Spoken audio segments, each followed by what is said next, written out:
ഒരു കേസിൽ തൻ്റെ ബോയ് ഫ്രണ്ടിൻ്റെ ചേട്ടൻ പെട്ടുപോകുന്നു. അങ്ങനെ അവനെ രക്ഷിക്കാനായിട്ട് ഇവർ ശ്രമിക്കുന്ന 2012 ഇറങ്ങിയ the man on A ledge എന്ന് പറഞ്ഞ സിനിമയാണ് ഇന്ന് നമ്മൾ കാണാൻ പോകുന്നത്. അപ്പോൾ നേരെ വീഡിയോയിലേക്ക് പോകാം. സിനിമ കാണുമ്പോൾ നമ്മളെ കാണിക്കുന്ന നിക്കിനെയാണ്. നിക്കാണ് ഒരു പഴയ പോലീസുകാരനുമാണ്, അതുപോലെ തന്നെ ജയിലിൽ നിന്ന് ചാടിയ ഒരു കുറ്റവാളിയുമായിരുന്നു. നിക്ക് നേരെ റോസ് വാൾട്ട് എന്ന് പറഞ്ഞൊരു ഹോട്ടലിൽ ചെല്ലും. അതിനുശേഷം അവിടെ ജോ വാക്കർ എന്നുള്ള ഒരു പേരിൽ അവൻ റൂം ബുക്ക് ചെയ്യും. അങ്ങനെ അവനെ ഹോട്ടലിൽ ഒരു റൂമിലേക്ക് പോകും. അതിനുശേഷം അവൻ നല്ല രീതിയിൽ ഭക്ഷണം കഴിക്കും. പിന്നീട് അവൻ അവിടെ തെളിവുകളൊന്നും ഇല്ലാത്ത രീതിയിലെല്ലാം തുടയ്ക്കും. അത് കഴിഞ്ഞ് അവൻ ചെയ്യുന്നതെന്ന് വെച്ചാൽ അവിടെ ഇരുന്നൊരു കുറിപ്പ് എഴുതും. കുറിപ്പ് എഴുതി കഴിഞ്ഞ ശേഷമാണ് അവൻ നേരെ ജനാലയിൽ കൂടെ കയറി ഹോട്ടലിൻ്റെ തുഞ്ചത്തായിട്ട് നിൽക്കുന്നത്. അപ്പോൾ ഇനി നമ്മൾ കാണാൻ പോകുന്നതെന്ന് വെച്ചാൽ അവൻ എന്തിനാ ഹോട്ടലിൻ്റെ തുഞ്ചത്ത് കയറി എന്നുള്ളതാണ്. അപ്പോൾ സിനിമ ഇപ്പം നേരെ നമ്മൾ ഒരു 5-6 മാസം പിന്നിലേക്ക് കൊണ്ടുപോകും. അപ്പോൾ 5-6 മാസം നമ്മൾ കാണിക്കുന്നതെന്ന് വെച്ചാൽ ഇവനെ ജയിലിൽ കിടക്കുകയാണ്. ഇവൻ്റെ ബെയിലെല്ലാം റിജക്റ്റായി. ഇവനപ്പോൾ 25 വർഷം ജയിലിൽ കിടക്കണമെന്നുള്ള വിധി വന്നു. അങ്ങനെ ഒരു ദിവസമാണ് അവൻ്റെ കൂട്ടുകാരനായിട്ട് ഇവൻ്റെ കൂടെ നേരത്തെ വർക്ക് ചെയ്തുകൊണ്ടിരുന്ന പോലീസുകാരനായിട്ടുള്ള മൈക്ക് അവനെ കാണാൻ വരുന്നത്. അതിനുശേഷം മൈക്ക് അവനോട് പറയും അവൻ്റെ അച്ഛൻ മരിച്ചു, അതുകൊണ്ട് തന്നെ നാളെ ഒരു ദിവസത്തേക്ക് ഇവനെ വെളിയിൽ കൊണ്ടുപോകാനുള്ള ഒരു സജ്ജീകരണം അവൻ ചെയ്തിട്ടുണ്ടെന്ന്. അങ്ങനെ മൈക്ക് അവനെ അവൻ്റെ അച്ഛൻ്റെ ശവസംസ്കാര ചടങ്ങിൽ പങ്കെടുക്കാൻ വേണ്ടി കൊണ്ടുപോകും. അവിടെ ചെന്ന് കഴിയുമ്പോഴത്തേക്കും നിക്കിൻ്റെ അനിയനായിട്ടുള്ള ജോയും അതുപോലെ തന്നെ ജോയുടെ ഗേൾഫ്രണ്ടായിട്ടുള്ള ആൻജി അവിടെ നിൽപ്പുണ്ടായിരുന്നു. അങ്ങനെ സംസ്കാരമൊക്കെ കഴിഞ്ഞ ശേഷം അവർ തമ്മിൽ മാറി ഇതൊന്ന് പ്രൈവറ്റായിട്ട് സംസാരിക്കും. അന്നേരമാണ് അവനും ജോയും തമ്മിൽ വാക്കുതർക്കത്തിൽ ഏർപ്പെട്ടിട്ട് ഒരു അടിപിടി നടക്കുന്നത്. അങ്ങനെ അടിപിടിയുടെ ഇടയിൽ വെച്ച് നിക്കാണെങ്കിൽ പോലീസുകാരുടെ ഇടയിൽ നിന്ന് ഒരു തോക്ക് തട്ടിപ്പറിക്കും. അതിനുശേഷം അവരെല്ലാം ഭീഷണിപ്പെടുത്തിയിട്ട് ജോയിയെ കൊണ്ട് അവൻ്റെ കീ എല്ലാം അഴിപ്പിക്കും. അതിനുശേഷം അവൻ്റെ ബ്രദറായിട്ടുള്ള ജോയിയുടെ തന്നെ കാറിൽ അവൻ എസ്കേപ്പ് ആവും. അങ്ങനെ തൊട്ട് പുറകെ പോലീസുകാരും ചേസ് ചെയ്യാൻ വരും. അങ്ങനെ ഇവൻ ഒരു വിധത്തിൽ അവിടെ നിന്നെല്ലാം രക്ഷപ്പെട്ട് ഒരു കറക്റ്റ് ഒരു ട്രെയിനിൻ്റെ ഫ്രണ്ടിൽ ചെന്ന് കയറും. ട്രെയിൻ ഇവൻ്റെ വണ്ടിക്ക് ഇടിച്ചെങ്കിലും ഇവൻ അവിടെ നിന്നെല്ലാം രക്ഷപ്പെട്ടു. അങ്ങനെ പോലീസുകാരുടെ അടുത്തുനിന്ന് ഇവൻ ഒരു വിധത്തിൽ രക്ഷപ്പെടും. അങ്ങനെ കഥ വീണ്ടും ഹോട്ടലിലേക്ക് തിരിച്ചു വരും. നിക്ക് ചാടാൻ നിൽക്കുന്ന ന്യൂസ് ആണെങ്കിൽ ഭയങ്കരമായിട്ട് സ്പ്രെഡായി. അങ്ങനെ പോലീസ് എമർജൻസി യൂണിറ്റും എല്ലാം ഹോട്ടലിൽ അങ്ങോട്ട് വന്നു. അങ്ങനെ ഈ കേസ് അന്വേഷിക്കാൻ വേണ്ടിയാണ് ഡിറ്റക്റ്റീവായിട്ടുള്ള ജായ്ക്ക് അങ്ങോട്ട് വരുന്നത്. അതുപോലെ തന്നെ മറ്റൊരു ഡിറ്റക്റ്റീവായിട്ടുള്ള മാർക്കസ് ആണെങ്കിൽ ക്രൗഡിനെ കൺട്രോൾ ചെയ്യാനും അതുപോലെ തന്നെ ഇവനെ രക്ഷിക്കാനുള്ള ബാക്കി എമർജൻസി യൂണിറ്റിൻ്റെ കാര്യങ്ങളെല്ലാം നോക്കാനും കൂടെ വന്നു. അങ്ങനെ ഡിറ്റക്റ്റീവ് ജായ്ക്ക് നേരെ ചെന്ന് നിക്കിനെ കാണും. അതിനുശേഷം പറയും നിക്കിനെ ഹെൽപ്പ് ചെയ്യാമെന്നാണ്. ഇതുപോലെ അവൻ്റെ ആവശ്യങ്ങളൊക്കെ പറയാൻ പറഞ്ഞ് എന്തിനാണെങ്കിൽ ചാടാൻ നിൽക്കുന്നതെന്നും അതുപോലൊക്കെ പറയുവാണെങ്കിൽ ഹെൽപ്പ് ചെയ്യാമെന്ന് പറഞ്ഞ്. അപ്പോഴേക്ക് നിക്ക് പറയും അവൻ ഇവനോടൊന്നും പറയാൻ താല്പര്യമില്ല, അവന് വേറൊരു നെഗോഷിയേറ്ററെ വേണമെന്ന് പറയും, ഇല്ലെങ്കിൽ അവൻ ഉടനെ തന്നെ ചാടുമെന്നും. അങ്ങനെ ഇത് കേട്ട് ജായ്ക്ക് അവിടെ നിന്ന് മാറും. അപ്പോഴത്തേക്കും ജായ്ക്ക് തിരിഞ്ഞ് നോക്കുമ്പോഴത്തേക്കും അവിടെ മാർക്കസ് നിൽപ്പുണ്ട്. അപ്പോൾ മാർക്കസിനോട് ഈ കാര്യം സംസാരിക്കും. അവൻ ഉടനെ ഒരു നെഗോഷിയേറ്ററെ വേണമെന്ന് പറഞ്ഞില്ലെങ്കിൽ അവൻ ചാടുമെന്നും. അങ്ങനെ അവർ സംസാരിച്ചുകൊണ്ടിരിക്കുമ്പോഴാണ് അവിടെ വെച്ചിരിക്കുന്ന ലെറ്റർ കാണുന്നത്. അപ്പോൾ ലെറ്ററിൽ എഴുതിയിരിക്കുന്നതെന്ന് പറഞ്ഞാൽ അവൻ നിരപരാധി എന്ന് തെളിയിക്കുന്നത്രയും കാലം അവൻ അവിടെ തന്നെ നിൽക്കുമെന്നായിരുന്നു. അപ്പോഴത്തേക്കിന് ഈ കുറിപ്പ് കാണുമ്പോഴത്തേക്കും അവർക്കത് മനസ്സിലാകത്തില്ല. അപ്പോഴത്തേന് ജാക്ക് മാർക്കസിനോട് പറയുമ്പോഴത്തേക്കിനും മാർക്കസ് പറയും അവനെപ്പറ്റി അന്വേഷിച്ച് തുടങ്ങിയിട്ടേ ഉള്ളൂ, ഉടനെ തന്നെ അവനെപ്പറ്റി ഉള്ള കാര്യങ്ങൾ അന്വേഷിച്ച് കണ്ടുപിടിച്ചേക്കാമെന്ന്. അങ്ങനെ ജായ്ക്കാണ് ലിഡിയ മെർസർ എന്ന് പറഞ്ഞ ഒരു നെഗോഷിയേറ്ററെ വിളിക്കും. അതിനുശേഷം അവളോട് പറയും ഇങ്ങനെ ഒരാൾ സൂയിസൈഡ് ചെയ്യാൻ വേണ്ടി നിൽക്കുകയാണ്, അതുകൊണ്ട് തന്നെ ഉടനെ അവനെ ഹെൽപ്പ് ചെയ്യാൻ വേണ്ടി എത്തണമെന്ന് പറയും. ഇതേ സമയം മാർക്കസിൻ്റെ ടീമാണ് അവിടെ നിക്കിനെ പറ്റി അന്വേഷിച്ചുകൊണ്ടിരിക്കുകയാണ്. പക്ഷേ അവരന്വേഷിക്കുന്നതെന്ന് വെച്ചാൽ ആ ഹോട്ടൽ ബുക്ക് ചെയ്തിരിക്കുന്ന ജോ വാക്കറിൻ്റെ പേരിലായിരുന്നു. അങ്ങനെ ജോ വാക്കർ എന്നുള്ള ആളെ പറ്റിയായിരുന്നു അവർ അന്വേഷിച്ചുകൊണ്ടിരിക്കുന്നത്. അങ്ങനെ ലിഡിയ മെർസർ അവിടെ എത്തും. അതിനുശേഷം അവൾ ജായ്ക്കിനെ കാണും. ജായ്ക്കാണ് കാര്യങ്ങളെല്ലാം അവളോട് പറയും. എന്നിട്ട് പറയാം അവൻ 2 മിനിറ്റുള്ളിൽ ചാടുമെന്നാണ് പറഞ്ഞേക്കുന്നത്, അതുകൊണ്ട് അവനെ പതിയെ കൺവിൻസ് ചെയ്ത് മാക്സിമം ടൈം ചാടാതെ നിർത്തണമെന്ന് പറയും. അങ്ങനെ മെർസറാണ് നിക്കിൻ്റെ അടുത്ത് ചെല്ലും. അതിനുശേഷം അവളെ നിക്കിനെ സ്വയം പരിചയപ്പെടുത്തും. അപ്പോഴത്തേക്കിന് നിക്ക് പറയും ഇന്ന് അവളുടെ ജീവിതത്തിൽ ഒരുപാട് കാര്യങ്ങൾ മാറാൻ പോകുന്ന ദിവസമാണ്. അപ്പോൾ അവൾ ചോദിക്കും എന്തുകൊണ്ടാണ് ഇങ്ങനെ അവളെ അവിടെ എത്തിച്ചതെന്ന് ചോദിക്കും. അപ്പോഴത്തേക്കും നിക്ക് പറയും ഇവൾ ഫേമസ് ആണ്, അതുപോലെ തന്നെ ഇവനാണ് വലിയൊരു ക്രൗഡ് വേണമെന്ന് പറയും, എല്ലാം ഇവിടെ നടക്കുന്ന കാര്യങ്ങൾക്കെല്ലാം സാക്ഷ്യം വഹിക്കാൻ വേണ്ടി. അപ്പോൾ അവൾക്ക് ഇവൻ പറയുന്നതൊന്നും മനസ്സിലാക്കാൻ കൺഫ്യൂഷനായിട്ടിരിക്കും. അപ്പോൾ ഡിറ്റക്റ്റീവായിട്ടുള്ള ജായ്ക്കിനാണ് ഇവളെ വലിയ വിശ്വാസമില്ലായിരുന്നു, കാരണം ഇവളിങ്ങനെ വലിച്ചു നീട്ടുന്ന പോലെ അവന് തോന്നി. അപ്പോഴത്തേക്കിനും അവൻ അവളോട് പറയും അവൾക്ക് 5 മിനിറ്റ് തരാം, അതിനുള്ളിൽ അവനെ എങ്ങനെയും രക്ഷവയ്ക്കാൻ നോക്കും, ഇല്ലെങ്കിൽ ഇവരുടെ റെസ്ക്യൂ ടീമിനെ കൊണ്ട് അവനെ എങ്ങനെയും വെളിയിൽ ഇറക്കുമെന്ന്. അപ്പോൾ ഇതേ സമയം മൈക്കാണ് നിക്കിനെ തപ്പിക്കൊണ്ടിരിക്കുമായിരുന്നു. അപ്പോൾ മൈക്ക് ഒരു സ്ഥലത്തേക്ക് വിളിച്ചിട്ട് പറയും ഈ നിക്കിൻ്റെ എസ്കേപ്പ് ചെറിയ സംശയങ്ങളുണ്ട്, അതുപോലെ തന്നെ അവർ പ്രദേശ് സമയം ശരിക്കും എന്തെങ്കിലും ഇഷ്യൂ ഉണ്ടായിരുന്നു എന്നൊക്കെ അന്വേഷിക്കണമെന്ന് പറയും. മൈക്കാണ് ഇപ്പോൾ ഹോട്ടലിൽ നടക്കുന്ന കാര്യങ്ങളൊന്നും അറിയുന്നുണ്ടായിരുന്നില്ല. അത് കഴിഞ്ഞ് നമ്മളെ കാണിക്കുന്നതെന്ന് വെച്ചാൽ ഇംഗ്ലണ്ടർ എന്ന് പറഞ്ഞ വേറൊരാളെയാണ്.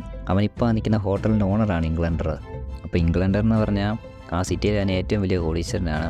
ഇവരാണെങ്കിൽ ബാക്കിയുള്ളവരുടെ കാര്യത്തെപ്പറ്റി ഒന്നും അന്വേഷിക്കാത്ത ഒരു ക്യാരക്ടറാണ്. ഇപ്പോൾ ആ ഹോട്ടലിൽ നടക്കുന്ന ഈ സംഭവം പോലും അറിഞ്ഞിട്ടില്ല. അപ്പോൾ ഇത് കഴിഞ്ഞ് വീണ്ടും നിക്കിൻ്റെ അടുത്തേക്ക് വന്നാൽ ഇവിടെ ഡിറ്റക്റ്റീവായിട്ടുള്ള ജായ്ക്കാണെങ്കിൽ ആ റൂം ഫുൾ അരിച്ചു വെറുക്കും ഇവൻ്റെ ഫിംഗർ പ്രിൻറ്റും എല്ലാം കിട്ടാൻ വേണ്ടി. പക്ഷേ റൂമിലൊന്നും ഇല്ലായിരുന്നു. അപ്പോഴത്തേക്കിന് ഡിറ്റക്റ്റീവ് ചെന്ന് മെർസറിനോട് പറയും അവിടെ ഇവൻ്റെ ഫിംഗർ പ്രിൻ്റ് ഒന്നും കിട്ടിയിട്ടില്ല, അതുകൊണ്ട് എന്തെങ്കിലും ഐഡിയ ഉപയോഗിച്ച് അവൻ്റെ ഒരു ഫിംഗർ പ്രിൻ്റ് ഒപ്പിച്ച് തരാൻ പറയും. അങ്ങനെ മെർസർ എന്ന് അവനോട് വീണ്ടും സംസാരിച്ച് തുടങ്ങും. എന്നിട്ട് അവനോട് ഒരു സിഗരറ്റ് വലിക്കാൻ വേണമെന്ന് ചോദിച്ച് സിഗരറ്റ് കൊടുക്കാൻ നോക്കും. പക്ഷെ അവനാണെങ്കിൽ അത് വേണ്ടെന്ന് പറയും. അപ്പോൾ അവളാണ് ഒരു ഫിംഗർ പ്രിൻറ്റ് കിട്ടാൻ വേണ്ടിയിട്ടോ അങ്ങനെ ശ്രമിച്ചത്. അപ്പോഴത്തേക്ക് നിക്ക് അത് നിരസിച്ചുകൊണ്ട് തന്നെ ആ ശ്രമം അവിടെ പാളിപ്പോയി.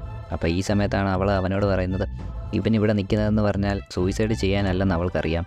അവൻ എന്തോ ഒരു സ്റ്റേറ്റ്മെൻ്റ് ഇല്ലേ, അത് പറയാൻ വേണ്ടിയല്ലേ ഇങ്ങനെ നിൽക്കുന്നതെന്ന് ചോദിക്കും.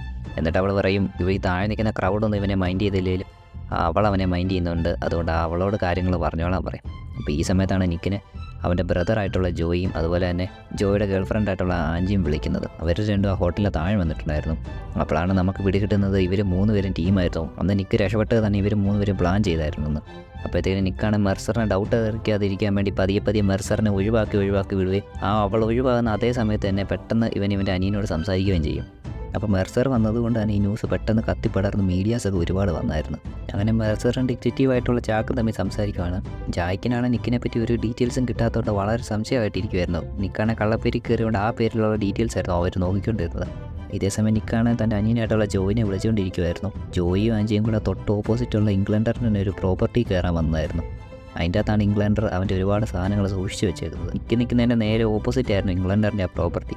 അവർക്കൊരിക്കലും താഴെ കൂടെ കയറാൻ പറ്റത്തില്ലായിരുന്നു. അതുകൊണ്ട് തന്നെ ഇവർ അതിൻ്റെ ബാക്ക് സൈഡ് വഴി റൂഫ് ടോപ്പിൽ കയറും. അതിനുശേഷം അവിടെ എക്സ്പ്ലോസീവ് ആയിട്ടുള്ള സാധനങ്ങൾ വെച്ച് മുകൾ വശം പൊട്ടിച്ച് അതിൻ്റെ അകത്തേക്ക് കയറാൻ വേണ്ടി ശ്രമിക്കും. അപ്പോൾ അതിനുവേണ്ടി അവരെല്ലാ സാധനങ്ങളും സെറ്റ് ചെയ്ത് വെക്കും. അതിനുശേഷം അവൻ്റെ അനിയും വിളിച്ച് അവനോട് പറയും, എങ്ങനെയും അവിടെ നിൽക്കുന്ന ആളുകളുടെയും അവിടെയുള്ള അത്രയും പേരുടെയും കോൺസെൻട്രേഷൻ മാറ്റണമെന്ന് പറയും. അങ്ങനെ ജോയിയാണ് കൗണ്ട് ഡൗൺ സ്റ്റാർട്ട് ചെയ്യും. അപ്പോഴത്തേക്കിനും ഇതേ സമയം നിക്കാണ് പെട്ടെന്ന് അവിടെ നിന്ന് ചാടുന്ന പോലെ കാണിക്കും. അപ്പോൾ അവിടെ നിന്ന് ക്രൗഡും അതുപോലെ തന്നെ മെർസറും അവരെല്ലാം പേടിച്ച് നിക്കിനെ നോക്കിക്കൊണ്ടിരിക്കും. ഈ സമയത്ത് പെട്ടെന്ന് അവർ എക്സ്പ്ലോസീവ് പൊട്ടിക്കും. അപ്പോൾ പെട്ടെന്ന് അവിടെ ഒരു ചെറിയൊരു സ്ഫോടനം പോലെ ഉണ്ടായെങ്കിലും എല്ലാവരും നിക്കിനെ ശ്രദ്ധിച്ചുകൊണ്ട് അവിടുത്തെ കാര്യം മൈൻഡ് ചെയ്യാതിരിക്കും. അങ്ങനെ അവർ രണ്ടുപേരും അതിൻ്റെ അകത്ത് കയറും. അങ്ങനെ നിക്കാണ് വീണ്ടും മെർസറിനോട് സംസാരിച്ച് തുടങ്ങും. അതിനുശേഷമാണ് മെർസർ ഒരുപാട് കാര്യങ്ങൾ ചോദിക്കാതിരിക്കുമ്പോൾ നിക്ക് അങ്ങോട്ട് മെർസറിനോട് ഒരു സിഗരറ്റ് ചോദിക്കും. അപ്പോൾ മെർസറാണ് ഒരു സിഗരറ്റ് കൊടുക്കും. അതിനുശേഷം നിക്കാണ് മെർസറിനോട് സംസാരിച്ചുകൊണ്ടിരിക്കും. എന്നിട്ട് മെർസറിനോട് പറയും അവർക്ക് 2 പേർക്കും അവരുടെ ജോലിയിൽ ഒരുപാട് കാര്യങ്ങൾ കോമൺ ആയിട്ടുണ്ട്, അതുകൊണ്ട് മെർസറിനെ ഒരുപാട് നേരത്തെ തന്നെ ഇവനറിയാമെന്നൊക്കെ പറഞ്ഞുകൊണ്ടിരിക്കും. ഇതെല്ലാം കഴിയുമ്പോൾ മെർസറും പറയും അവൻ ചാടാനല്ല വന്നതെന്നാണ് മെർസർ ഓർത്തത്, പക്ഷേ ഇപ്പം ചാടാൻ പോകുന്ന കണ്ടപ്പോൾ അവൾക്കൊരു പേടി തോന്നി. ഒരിക്കലും അങ്ങനെ ചാടല്ലേ, വീണ്ടും അവസരങ്ങൾ വരും എന്നൊക്കെ പറഞ്ഞ് മെർസറും അവനോട് ഓരോ കാര്യങ്ങൾ പറഞ്ഞുകൊണ്ടിരിക്കുന്നു. അങ്ങനെ നിക്കാണ് സിഗരറ്റ് അവൾക്ക് തിരിച്ചു കൊടുക്കും. അങ്ങനെ അവളാണ് പതിയെ നൈസായിട്ട് അകത്തോട്ട് കയറിയിട്ട് അതാണ് ഡിറ്റക്റ്റീവ് ആയിട്ടുള്ള ജാഗിനെ എടുക്കും. ജായ്ക്കാണ് അത് ഫിംഗർ പ്രിൻറ്റ് ടെസ്റ്റിന് വേണ്ടി അവിടെയുള്ള ഒരു പോലീസുകാരൻ്റെ കൊടുത്തു വിടും. അങ്ങനെ ജോയിയാണ് നിക്കിനെ വിളിച്ച് പറയും ഒരാ ബിൽഡിങ്ങിൻ്റെ അകത്ത് കയറിയെന്ന്. ഇതേ സമയമാണ് മൈക്ക് പോലീസ് സ്റ്റേഷനിലിരുന്ന് ഇങ്ങനെ ഒരാളെ സൂയിസൈഡ് ചെയ്യാൻ കയറി നിൽക്കുന്നതിനെ പറ്റിയൊക്കെ ന്യൂസ് കാണുന്നത്. പക്ഷെ അതാരായിരുന്നെന്ന് അവൻ അറിയുന്നില്ലായിരുന്നു. ഇതേസമയം മെർസറാണ് വീണ്ടും നിക്കിനോട് വന്ന് തിരിച്ച് കയറാനൊക്കെ പറഞ്ഞുകൊണ്ടിരിക്കും. അപ്പോഴാണ് പെട്ടെന്നൊരു ന്യൂസ് ഹെലികോപ്റ്റർ അങ്ങോട്ട് വരുന്നത്.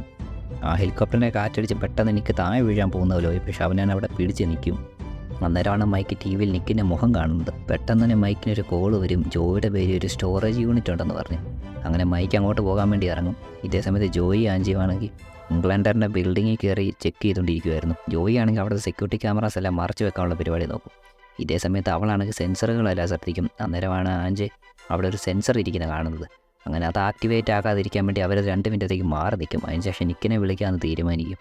ഇതേ സമയം ഡിക്റ്റേറ്റീവായിട്ടുള്ള ജാക്ക് മെർസറിൻ്റെ കുറേ ഹെലികോപ്റ്റർ വന്നപ്പോൾ അവൻ മരിക്കാതിരിക്കാൻ ചാടി പിടിച്ച് കണ്ടില്ലേ, അതുകൊണ്ട് ഇവനപ്പോൾ എന്തോ കാര്യത്തിന് വേണ്ടിയാണ് വന്നത്, അവൻ എന്തോ കാര്യത്തിന് വെയിറ്റ് ചെയ്ത് നിൽക്കുവാന്ന് പറയും. അതുകൊണ്ട് പെട്ടെന്ന് അവൻ്റെ ഡീറ്റെയിൽസ് എല്ലാം എടുക്കണമെന്ന് പറയും. അങ്ങനെ അവളാണെങ്കിൽ മാക്സിമം ഇവൻ്റെ ഐഡൻറ്റിറ്റി ഇവൻ്റെ പ്ലാനും എല്ലാം അറിയാനാണ് നോക്കുന്നത്. അവനാണെങ്കിൽ മാക്സിമം അവളൊന്നും അറിയാതിരിക്കാനും ശ്രമിക്കുന്നുണ്ട്.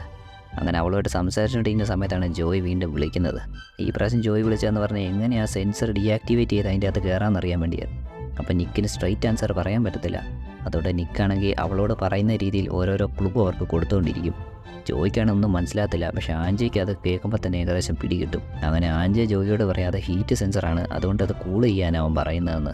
അങ്ങനെ അവിടെ ഇരിക്കുന്ന ഫയർ എക്സ്റ്റിംഗ്വിഷർ അവർ സെൻസറിലേക്ക് ചിരിക്കും. അങ്ങനെ ആ സെൻസർ ഡീആക്ടിവേറ്റ് ആവും. അങ്ങനെ മെർസറുമായിട്ട് സംസാരിക്കുന്ന നിക്ക് പറയും ഇവളാ സിഗരറ്റ് ആണെന്ന് ഇവൻ്റെ ഫിംഗർ പ്രിൻ്റ് എടുക്കാനാണ് ഇവന് മനസ്സിലായിട്ടാണ് ഇവൻ ആ സിഗരറ്റ് മേടിച്ചതെന്ന്. അപ്പോൾ ഇതേപ്പോൾ മെർസറിന് പിടിയിട്ട് ഇവനൊരു പെർഫെക്റ്റ് പ്ലാനോട് കൂടി ഇവിടെ വന്നതെന്ന്. അങ്ങനെ ഇതേ സമയത്താണ് മൈക്ക് ആ ജോയുടെ സ്റ്റോറേജ് യൂണിലേക്ക് പോകുന്നത്. അവൻ 3 ഐഡൻറ്റിറ്റിയുള്ള കുറേ ഡോക്യുമെൻ്റ് കാണും. ഒന്ന് നിക്കിൻ്റെയും ഒന്ന് ജോയുടെയും പിന്നെ മറ്റൊന്ന് ജോവാക്കർ എന്ന് പറഞ്ഞ് ഇവനിപ്പോൾ ഉപയോഗിക്കുന്ന ഫേക്ക് നെയിമിലുള്ളതിൻ്റെ ആയിരുന്നു. അങ്ങനെ അവിടുത്തെ ഡോക്യുമെൻ്റ് എല്ലാം പരിശോധിച്ച ശേഷം മൈക്കിന് മനസ്സിലാവും അന്ന് നടന്നത് ചേട്ടനും എന്നും കൂടെ പ്ലാൻ ചെയ്തുള്ളതായിരുന്നെന്ന്. ഇതേ സമയത്ത് ഡിക്റ്റേറ്റീവായിട്ടുള്ള മാർക്കസ് ആണെങ്കിൽ നിക്കിൻ്റെ പ്രിൻ്റ് എല്ലാം എടുത്തിട്ട് മെർസറിനെ വിളിച്ച് അതിനുശേഷം മെർസറിനോട് പറയും അവൻ്റെ പേര് നിക്കെന്നാണ്, അവനാണ് ഇംഗ്ലണ്ടറിൻ്റെ 40 മില്യൺ വിലയുള്ള ഒരു ഡയമണ്ട് മോഷ്ടിച്ചതിൻ്റെ പേര് ജയിലിൽ കിടക്കുമായിരുന്നു, ഇവിടുന്ന് രക്ഷപ്പെട്ടു പോകുന്നതാണ് ഇപ്പം സൂയിസൈഡ് ചെയ്യാൻ വേണ്ടി നിൽക്കുന്നതെന്ന്. അതിനുശേഷം മാർക്കസ് ഒരു കാര്യം കൂടെ പറയും ഇവരെല്ലാം ഇപ്പം നിൽക്കുന്ന ഈ ഹോട്ടൽ ഓണറാണ് ഇംഗ്ലണ്ടറിനും.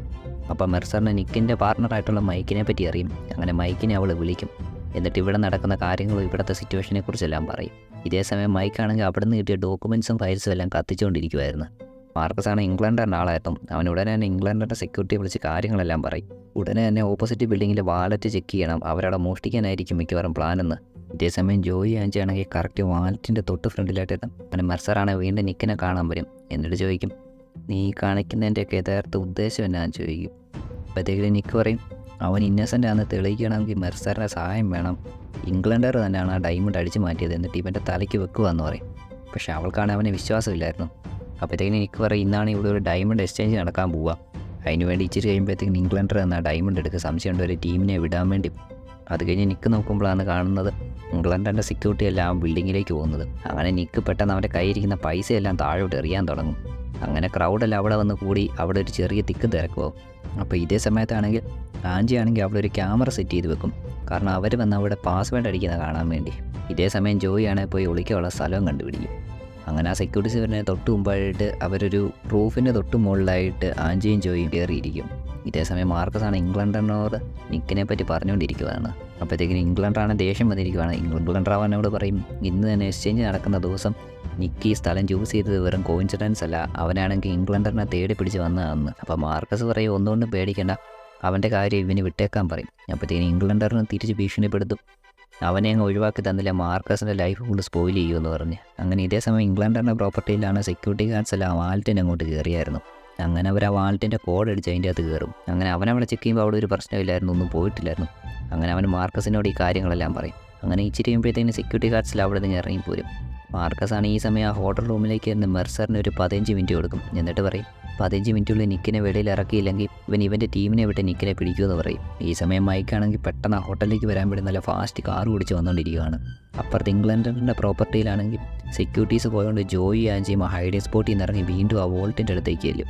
അപ്പോഴാണ് ആ മൈക്ക് അങ്ങോട്ട് ഹോട്ടലിലേക്ക് വരുന്നത്. മൈക്കാണ് മുകളിലത്തെ നിലയിലേക്ക് പോകുന്നതിന് തൊട്ട് മുമ്പായിട്ട് മാർക്കസിൻ്റെ അവിടെ ചെല്ലും. അങ്ങോട്ട് വേറൊരു പോലീസുകാരത്തെയും നിക്കിൻ്റെ ഡോക്യുമെൻറ്റുമായിട്ട് വരും. അപ്പോഴത്തേക്കിന് മൈക്ക് പറയും, അത് അവൻ റൂമിൽ കൊണ്ട് കൊടുത്തോളാം എന്ന് പറഞ്ഞാൽ ആ ഡോക്യുമെൻ്റ് എല്ലാം മേടിച്ചാണ് മൈക്ക് മുകളിലേക്ക് പോകും.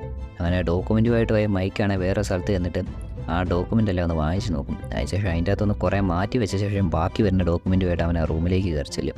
അപ്പോൾ അവനെ കണ്ടു കഴിയുമ്പോഴത്തേക്കും മെർസറാണ് ഇംഗ്ലണ്ടറിനെ പറ്റി മൈക്കിനോട് ചോദിക്കും. അപ്പോഴത്തേക്കും മൈക്ക് പറയും, അതിനെപ്പറ്റി ഒന്നും അറിയത്തില്ലെന്ന് പറയും. പക്ഷേ അവൾക്കാണെങ്കിൽ മൈക്കിനെ ഭയങ്കര സംശയമായിരുന്നു. എൻ്റെ മൈക്കിനാണ് നിക്കിൻ്റെ അടുത്തേക്ക് മെർസർ വിടാൻ സമ്മതിക്കുന്നില്ലായിരുന്നു. മൈക്കാണെങ്കിൽ അവൻ്റെ ഏറ്റവും ക്ലോസ് ഫ്രണ്ടാണെന്ന് പറയും. എന്നാൽ പോലും മെർസറാണെങ്കിൽ അങ്ങോട്ട് വിടാൻ സമ്മതിക്കാതിരിക്കും. ഇതേ സമയം വോൾട്ട് റൂമിൽ കയറാൻ വേണ്ടി ആൻജിയും ജോയും തയ്യാറെടുക്കുമായിരുന്നു. അതിനായിട്ട് ആൻജി ആണെങ്കിൽ അവളുടെ ഡ്രസ്സും എല്ലാം ഊരിയ ശേഷം ഒരു പ്രത്യേക തരത്തിലുള്ള ഡ്രസ്സ് ഇടാൻ തുടങ്ങും.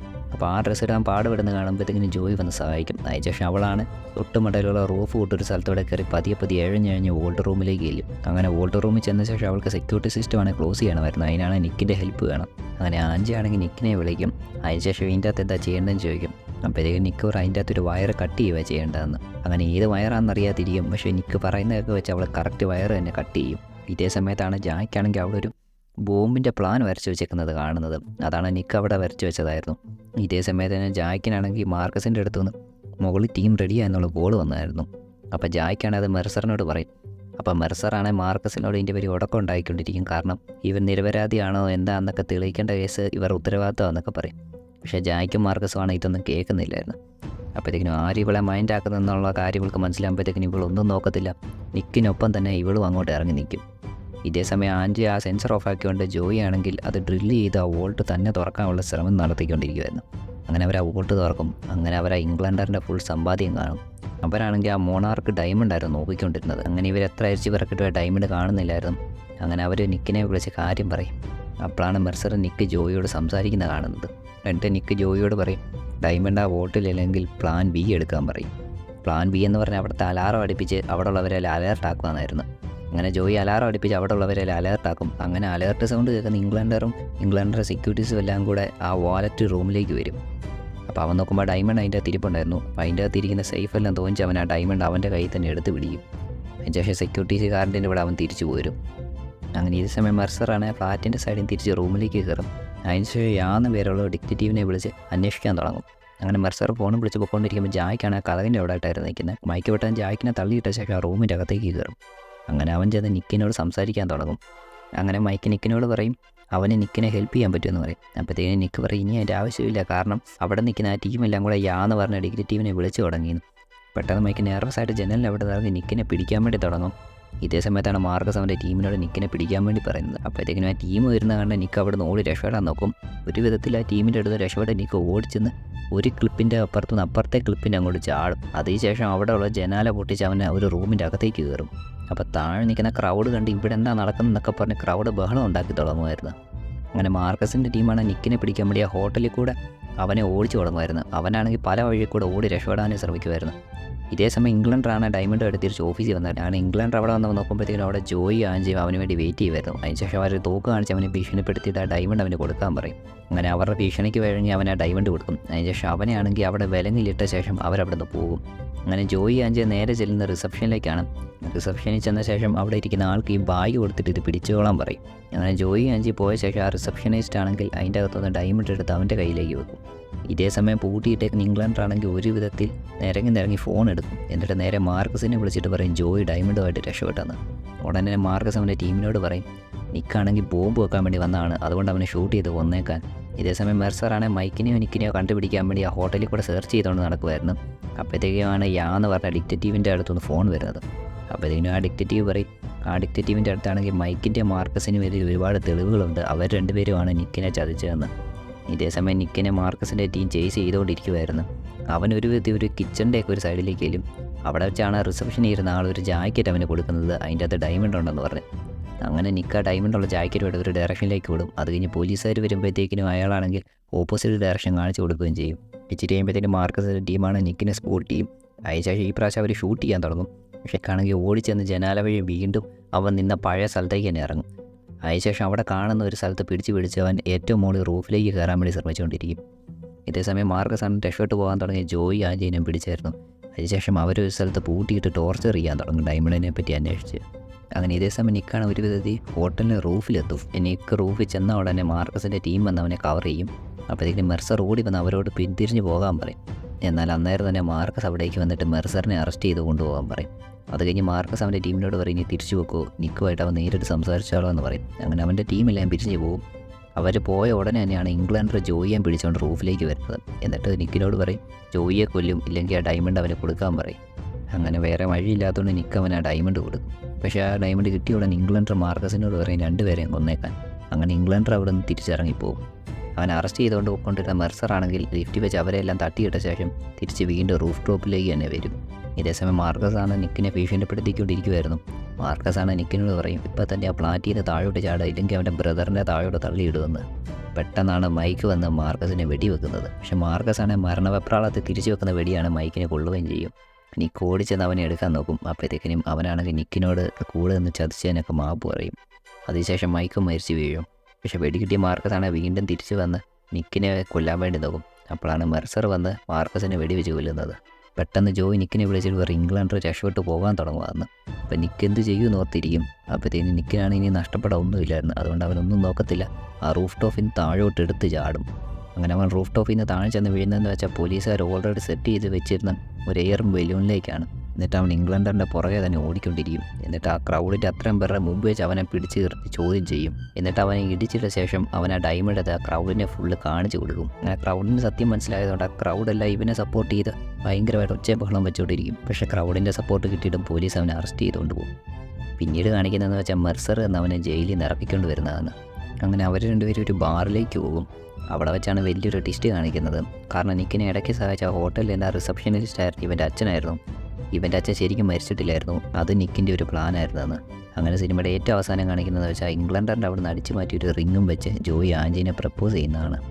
അങ്ങനെ ഈ സിനിമ ഇവിടെ അവസാനിക്കും.